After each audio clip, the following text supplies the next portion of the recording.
eu tenho um ressentimento dentro de mim. Fui massacrado pela minha família, ok? Ok. Até abuso sexual eu sofri. Sinto asco pela minha própria mãe. Mãe? Mãe, Caião. Figura materna aí. Não a vejo há quase 20 anos. Fui aposentado.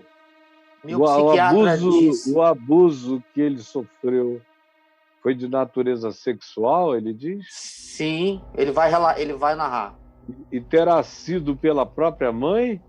Ele suspeita que sim. A gente já teve muitos casos aqui no Papo de Graça desse mesmo modo, né? Muitos casos de incesto no passado. Era quase só incesto de pai com filha, mãe com filho. A gente teve demais aqui. Mas pode ler, brother. Vamos lá, então. Sinto asco da minha própria mãe. Não vejo ela há quase 20 anos. Eu fui aposentado, tá, Caio? Meu psiquiatra diz que eu sou esquizoafetivo. Acredito que a minha mãe tenha abusado de mim sexualmente. Acredito, ele conta essa. Sinto muita culpa por minhas mágoas. Não consigo perdoar e sinto muita culpa também por isso. Me ajuda, Caio. Ele pode ter também desenvolvido essa impressão de que a mãe fez isso nele. Tem duas possibilidades.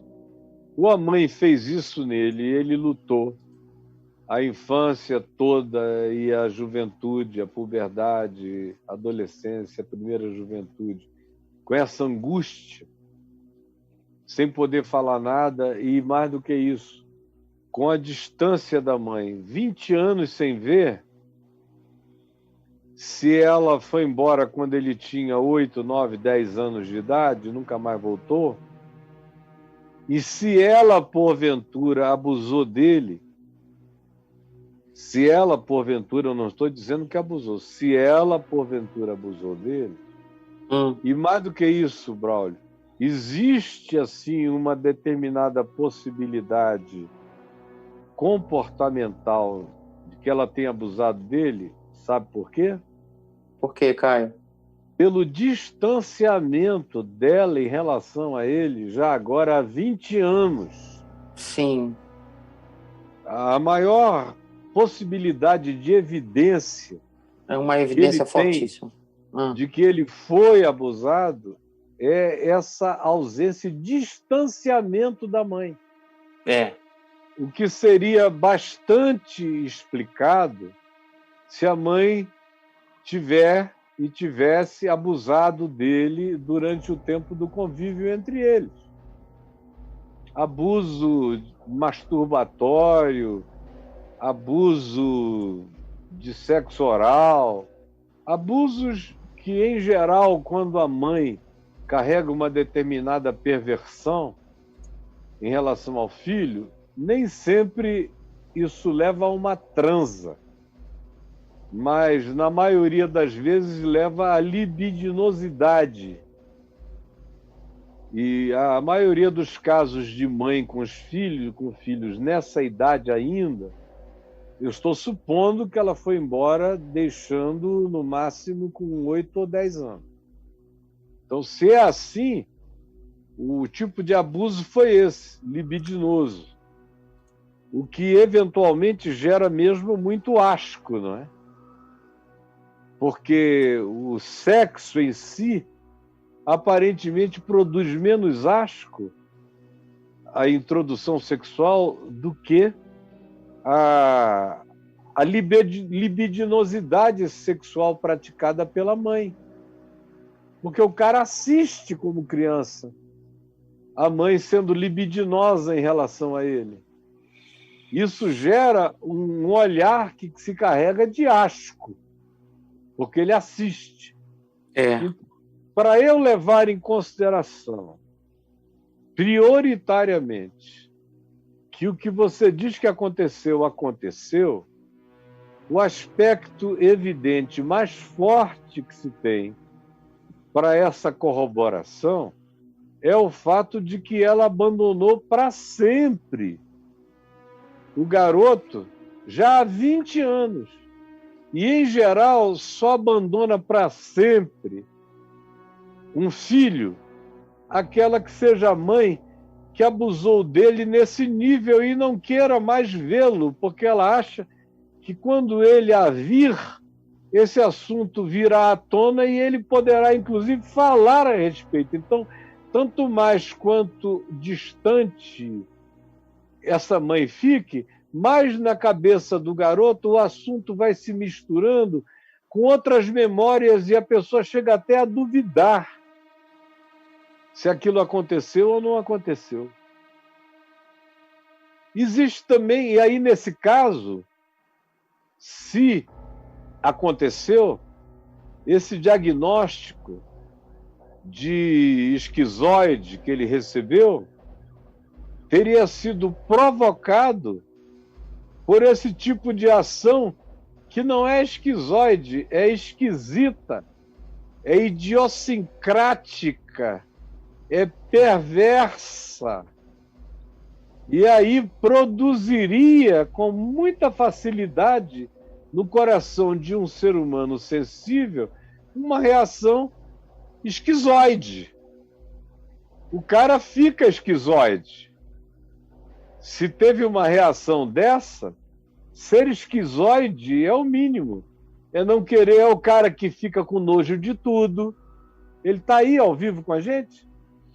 Caio, ele mandou essa aqui no caifab.net. Eu estou aguardando Pois é, se ele puder continuar falando, eu vou descrever como é que a pessoa fica nesse caso. Fica com nojo de tudo, fica com nojo de beijo, fica com nojo de cheiro, fica com nojo de qualquer que seja a conversa sobre sexo,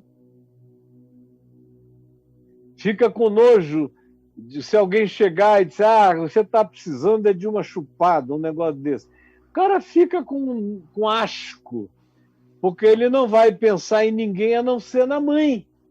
Imagina que sofrimento horroroso. Causa uma aversão nele. Uma aversão total, aversão sexual também. É. Foi a tua mãe. Então, tudo que ele vê, ele suspeita. Uma pessoa assim, qualquer abordagem que se faça a ele, se for uma mulher mais meiga, ele já rejeita, achando que isso vai terminar na nojeira daquele abuso.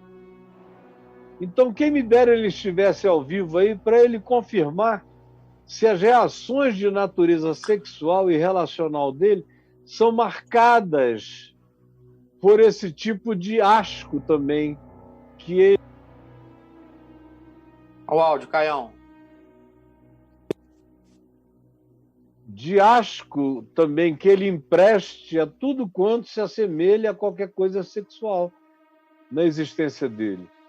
Então, esse é o primeiro aspecto. O segundo aspecto é que não tenha acontecido nada, não tenha. Só ele pode dizer, porque eu creio na capacidade dele ser o juiz final dessa história ainda. Ele pode nos dizer, no caso de não ter acontecido nada, dele só ter desenvolvido isso no curso dos anos a respeito da mãe, por causa de histórias que ele ouviu, ou por causa do modo como ela saiu da vida dele, ou da vida do pai dele, ou da família dele. Pode-se, às vezes, desenvolver e construir uma quantidade enorme de memórias inexistentes. Mas só ele pode confirmar isso. Eu prefiro começar crendo nele, crendo que, de fato, algo aconteceu e o deixou nesse estado no qual ele se encontra. E ele não precisa só de um diagnóstico. Parece que o cara só recebe um agnóstico e está tudo resolvido. Não, não está, não. Às vezes, esse diagnóstico apenas adoece você mais ainda. Com certeza. É por isso que eu sou tão contra ficar dando diagnósticos para pacientes.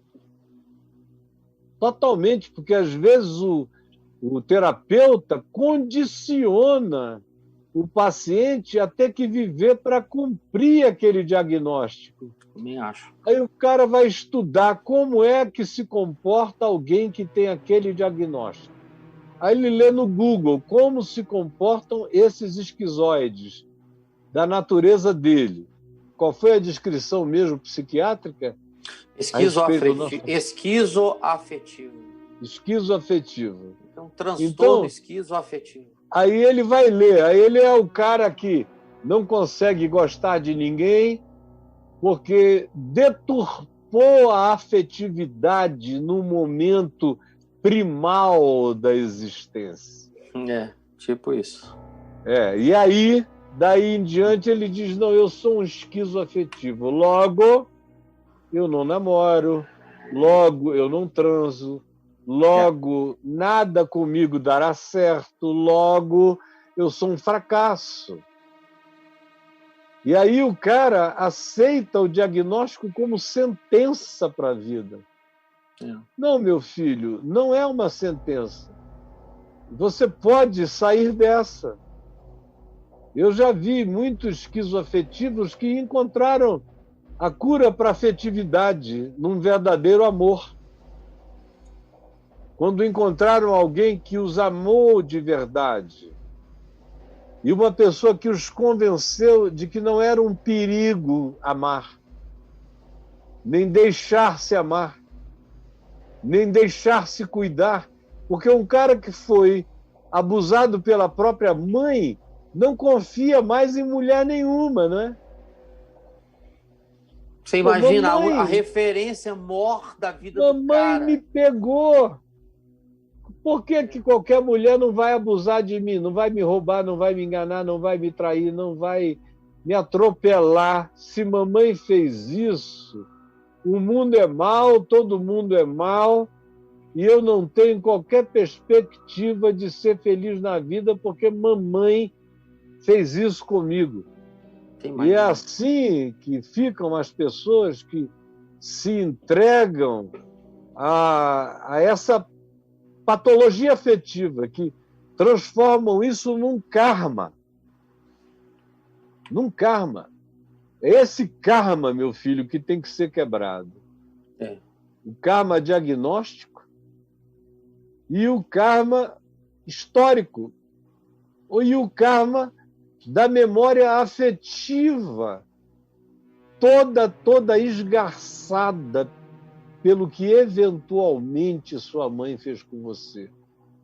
E eu queria que você procurasse uma ajuda contínua de alguém que sabe o significado de ter que lidar com um incesto no meio da família. Gente com essa maturidade e com essa calma, e que já ouviu dezenas de histórias iguais à sua. Eu quero pedir que você faça contato com a minha irmã, Ana D'Araújo. Tá o site aí, Caio. Ó, o site dela, Ana D'Araújo. Isso. É só o que você tem que escrever na internet. Aí já tem ali, ó, agende seu horário, terapia online, terapia presencial não é o caso agora, terapia de casal não é o seu caso. Aí tem lá os projetos Mente Sã, Poemice, são outras coisas. Não é? Para você é agende seu horário. Isso aqui. Agende seu horário. É o primeiro. Clicou aí, aqui, meu amigo, você já entra e já diz.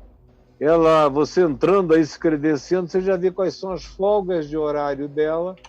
Aí você já agenda o seu. Que é o que eu quero que você faça. Senhor Jesus, eu oro por esse meu filhinho, jovem ainda, vivendo essa perturbação horrível, sem saber se aconteceu, não aconteceu, sem saber se consegue e pode ainda ficar livre disso. Em teu nome eu quebro esse karma, ele pode ficar livre disso. Amém. Em teu nome eu enfio a mão nesse lugar da não solução e começo a puxar em teu nome esse fiapo para dissolver, desatar esse novelo psicológico que se emaranhou na alma dele, por amor ao teu nome, eu creio que ele pode ser feliz, eu creio que ele pode ter família, eu creio que ele pode amar e ser amado, eu creio que ele pode andar sem medo da sua afetividade, sem transformar os seus afetos em sinônimo de doença. Em teu nome eu peço que ele creia mais no amor do que nesse diagnóstico. Que ele creia mais no poder curador da fé do que nesse diagnóstico. E é por causa disso que, em nome de Jesus, eu digo: filho, fica livre dessa perturbação, desse transtorno, e que o teu coração seja visitado por uma estranha paz miraculosa, para além de toda a medicina, que excede a todo entendimento. Em nome de Jesus. Amém e amém.